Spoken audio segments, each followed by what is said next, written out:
ఎల్కతుర్తిలో జరిగిన బీఆర్ఎస్ రజతోత్సవ సభలో కేసీఆర్ కాంగ్రెస్ పై కీలక వ్యాఖ్యలు చేశారు. దీంతో కేసీఆర్ వ్యాఖ్యలకు కౌంటర్ ఇచ్చారు కాంగ్రెస్ మంత్రులు, పలువురు నేతలు. కేసీఆర్ మాట్లాడే పద్ధతి మార్చుకోవాలని, లేదంటే రాష్ట్రంలో బీఆర్ఎస్ కనుమరుగవుతుందని కామెంట్స్ చేశారు. ఈ కాంగ్రెస్ నయవంచక ప్రభుత్వం సంక్షేమంలో ఫెయిల్, మంచినీళ్లలో ఫెయిల్, పొలాలకు నీళ్లు ఇవ్వడంలో సాగునీళ్లలో ఫెయిల్, కరెంటు సరఫరాలో ఫెయిల్, రైతు బంధులో ఫెయిల్, విత్తనాలు ఎరువులు సరఫరాలో ఫెయిలేనా? ధాన్యం కొనుగోళ్లలో ఫెయిల్, పల్లెలు పట్టణాల అభివృద్ధిలో ఫెయిల్, భూముల ధరలు పెంచడంలో ఫెయిల్.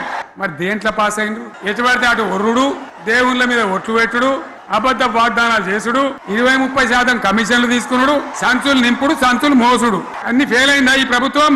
ఫెయిలేనా? నిన్న టిఆర్ఎస్ వాళ్ళు ఎక్కడో వరంగల్ హనంకొండ దగ్గర మరి పెద్ద సభ పెట్టుకుని ఏదేదో మాట్లాడారు. వాళ్ళ ఏడుపేందో అర్థం కాలే. 10 ఏళ్ల పాటు 120 నెలలు పూర్తి ఒక కుటుంబ పాలనతో అధికారం చెలాయించి రాష్ట్రాన్ని సర్వనాశనం చేసి అప్పురపాలు చేసి రాష్ట్రాన్ని దివాలా తీయించి ప్రజలు తీర్పిచ్చి మిమ్మల్ని ఇంటికి పంపిస్తే వాళ్ళు ఏదో మీటింగ్ పెట్టి మా మీద ఏడుస్తున్నారు. అంటే కేసీఆర్ మాట్లాడుతున్నాడు, ఏం మాట్లాడుతున్నాడో ఆయనకు అర్థమైతలేదు. తెలంగాణకు కాంగ్రెస్ పార్టీ విలన్ అంట. ఏమన్నా కేసీఆర్ అర్థం ఉండి మాట్లాడుతున్నావా? కేసీఆర్ గారు నీ ఇలా ఏ ముఖం పెట్టుకొని నీది నోరియా డ్రైనేజ్ మోరీ నా కేసీఆర్ కాంగ్రెస్ విలన్ అంటావా? తెలంగాణ ఇచ్చిన కాంగ్రెస్ పార్టీని తిడతావా? నువ్వు ఏమన్నా అన్నం తింటోనికి సోయి ఉండాలి. తెలంగాణ ఇచ్చినావు, 10 ఏళ్లలో 10 లక్షల కోట్లు సంపాదించుకున్నావు. సగం మంది జైళ్లలో ఉన్నారు, సగం మంది అమెరికాలో ఉన్నారు. ఎవరెక్కడ దాచుకున్నాడో తెలియడు. వీళ్ళందరినీ పట్టుకోవాలంటే ఇంకా 4 ఏళ్ళు పడుతుంది. మాకు మొత్తం దోసుక తిన్నారు. తెలంగాణకు మొదటి విలన్ కాంగ్రెస్ అన్న కేసీఆర్ వ్యాఖ్యలు వెంటనే ఉపసంహరించుకోవాలని డిమాండ్ చేస్తాను. తెలంగాణ సోనియా గాంధీ గారు లేకపోతే వచ్చేది కాదు అనే మాట మరొకసారి బల్ల గుర్తు చెప్తా ఉన్నాం. సోనియా గాంధీ గారు తెలంగాణ ఇచ్చింది అని మీరే శాసనసభలో అనేక సందర్భాలు చెప్పినారు. జిస్కా కాయా ఉస్కా నహీ బోల్తే అని. రాజకీయంగా ఇలా కాంగ్రెస్ పార్టీని విమర్శించడానికి కోసం మాట్లాడితే 100 కేసీఆర్లు వచ్చినా తెలంగాణ ఏర్పడేది కాదు. అగ్గిపెట్టే రాజకీయం చేసి ఆత్మహత్యలు చేసుకోవడానికి ప్రేరేపించినటువంటి వాళ్ళు. నిన్న రాహుల్ గాంధీ గురించి ఒక స్లిప్ కావడం ఏంటి?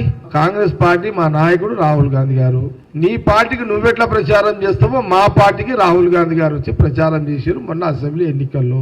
నీ పార్టీ ఎమ్మెల్యేలు ఎట్లా గెలిపించుకోవాలో నువ్వెట్లయితే ప్రచారం చేసావు అట్లనే జాతీయ మా నాయకుడు రాహుల్ గాంధీ గారు మా కోసం వచ్చిండు, ప్రచారం చేసిండు. తెలంగాణ ప్రజలు నమ్మిర్రు, అవకాశం ఇచ్చిర్రు.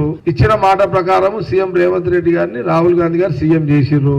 డబ్బులు లేకపోయినా రాష్ట్ర ఖజానా మీరు పుల్లగొట్టినా ఆ ఖజానాన్ని సవరించుకుంటూ పరిపాలన కొనసాగిస్తుండు.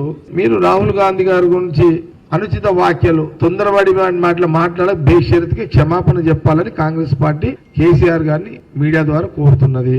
ప్రజల చేత తిరస్కరించబడి ఫామ్ హౌస్ లో కూర్చోబెట్టబడి ప్రభుత్వ జీతం పొందుతూ ఒక రోజు కూడా ప్రజల గురించి ఆలోచించని మాజీ ముఖ్యమంత్రి కేసీఆర్ గారు మాట్లాడిన తీరుని నేను మీ ద్వారా కేసీఆర్ గారికి, బీఆర్ఎస్ పార్టీకి ఛాలెంజ్ విసురుతా ఉన్నాను.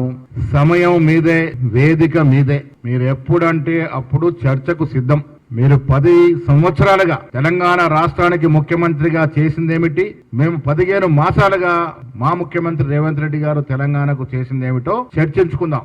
వేదిక మీరే నిర్ణయించండి. ఫామ్ హౌస్కి వెళ్ళి బయటకు వచ్చి ఎప్పుడు అంటే అప్పుడు వేదిక మేము వస్తాం, మీరు రండి.